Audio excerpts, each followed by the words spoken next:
2021 தேர்தலில் அதிமுகவின் வளர்மதியை தோற்கடித்த அமைச்சர் தாமோ அன்பரசனின் ஆலந்தூர் தொகுதி நிலவரம் மற்றும் தொகுதி மக்களுடைய எதிர்பார்ப்பை விரிவாக பார்க்கலாம். மக்களே, உங்க தொகுதி பத்தி கொஞ்சம் தெரிஞ்சுக்கோங்க. ஆலந்தூர் சட்டப்பேரவை தொகுதி காஞ்சிபுரம் மாவட்டத்தைச் சேர்ந்த தொகுதியில் Saint Thomas Mount cantonment, Moovarasampettai, Kovur, Paranipputhur, Kolapakkam, Kerumbakkam, Mouliwakkam, Iyyappanthangal உள்ளிட்ட பகுதிகள் உள்ளடங்கியிருக்கு. சென்னை மாநகராட்சியைச் சேர்ந்த 12 வார்டுகள் மற்றும் காஞ்சிபுரம் மாவட்டத்தைச் சேர்ந்த 14 ஊராட்சிகளை உள்ளடக்கிய தொகுதி நகர்ப்புற பகுதிகளையும் கிராம பகுதிகளையும் கொண்டிருக்கு. பெரும்பாலும் வேலைவாய்ப்புக்காக சென்னையை நம்பியிருக்கும் மக்கள் அதிகமாக வசிக்கும் தொகுதியாகவும் இருக்கு.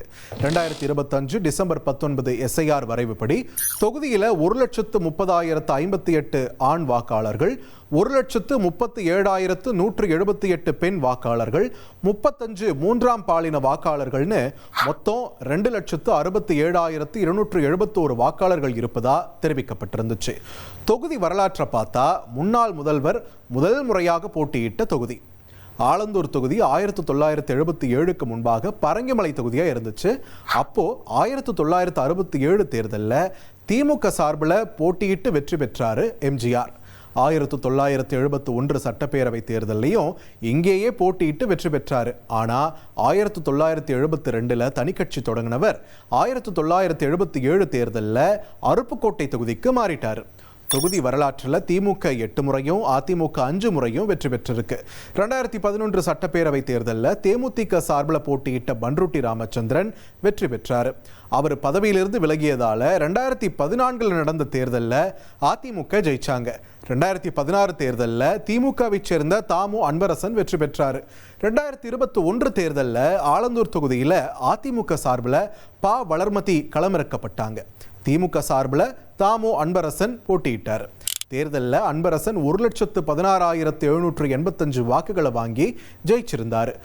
வளர்மதி 76,214 வாக்குகளை பெற்று தோல்வி அடைஞ்சிருந்தாங்க. கணிசமா கமல்ஹாசனின் மக்கள் நீதி மையம் கட்சியும் 21,139 வாக்குகளை வாங்கியிருந்தாங்க. ஆலந்தூர்ல 40,571 வாக்குகள் வித்தியாசத்தில் வெற்றி பெற்று முதலமைச்சர் மு க ஸ்டாலின் தலைமையிலான அமைச்சரவையில் இடம்பெற்ற தாமோ அன்பரசன் குறு சிறு மற்றும் நடுத்தர தொழில் நிறுவனங்கள் துறை அமைச்சராக இருக்காரு. இப்போ 2026 தேர்தலில் அமைச்சரோட VIP தொகுதியா கவனத்தை ஈர்த்திருக்கிறது ஆலந்தூர் தொகுதி.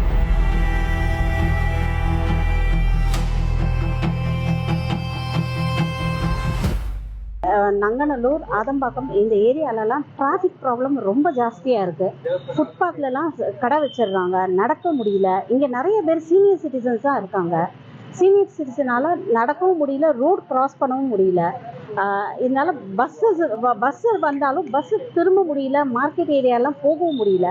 இது ஒரு நீண்ட நாள் கோரிக்கையாக வச்சுருக்கோம். அதனால் டிராஃபிக் கொஞ்சம் ரெகுலேட் பண்ணி விடுங்க. சீனியர் சிட்டிசனுக்கு கொஞ்சம் நடக்கிறதுக்கு வழி பண்ணி விடுங்க. ஆலந்தூரை சுற்றி நிறைய அடுக்குமாடி குடியிருப்புகள் இருக்குது. இதெல்லாம் கிட்டத்தட்ட ஏறத்தாழ 32 வருஷத்துக்கு முன்னாடி கட்டப்பட்ட கட்டிடங்கள். இது மழை காலத்தில் முதல் இங்கே கார் பார்க்கிங் இல்லாமல் தான் அந்த காலத்துலாம் கட்டினோம். அடுத்தது எல்லா மழைக்கும் எங்களுக்கு வீட்டுக்குள்ளே தண்ணி இதை புதுப்பித்து நாங்கள் கட்டணும்னு முயற்சி செய்கிற நேரத்தில் சட்டவிரோதமாக யாராவது ஒருத்தர் இருக்காங்க, அந்த ஒருத்தரால் எங்களால் இடித்து கட்ட முடியல. கடந்த ஒரு 2 வருஷங்களுக்கு முன்னாடி தமிழக அரசு 3% இருந்தால் போதும் இடிச்சு கட்டலான்னு ஒரு ஜீவோ கொண்டு வந்தாங்க. ஆனால் இன்னைக்கு வரைக்கும் அந்த ஜீவோ வரையறுக்கப்படவில்லை.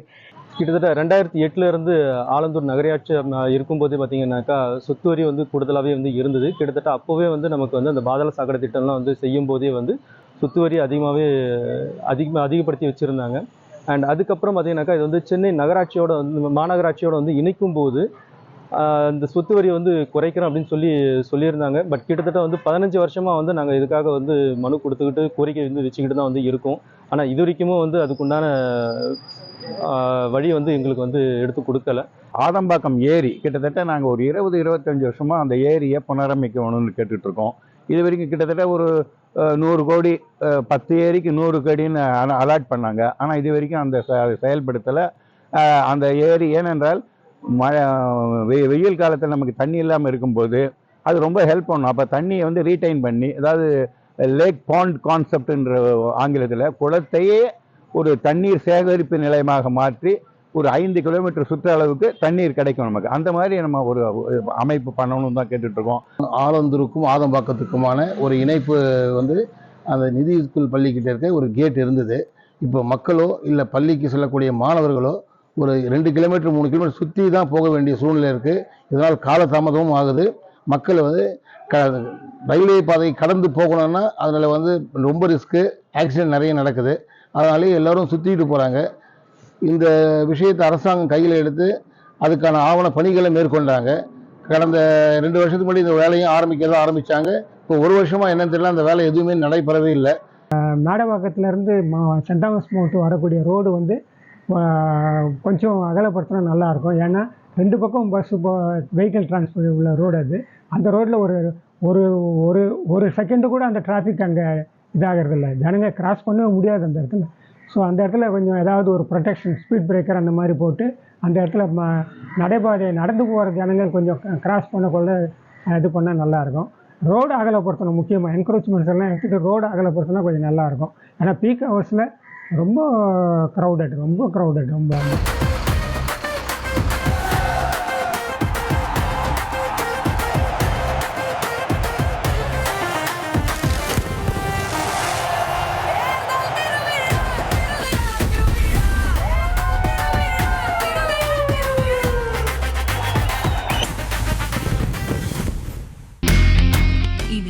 செல்லும் இடமெல்லாம் செய்தி.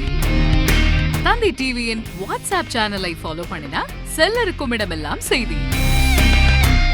இதோ QR கோட் இப்பவே ஸ்கேன் பண்ணுங்க, ஃபாலோ பண்ணுங்க.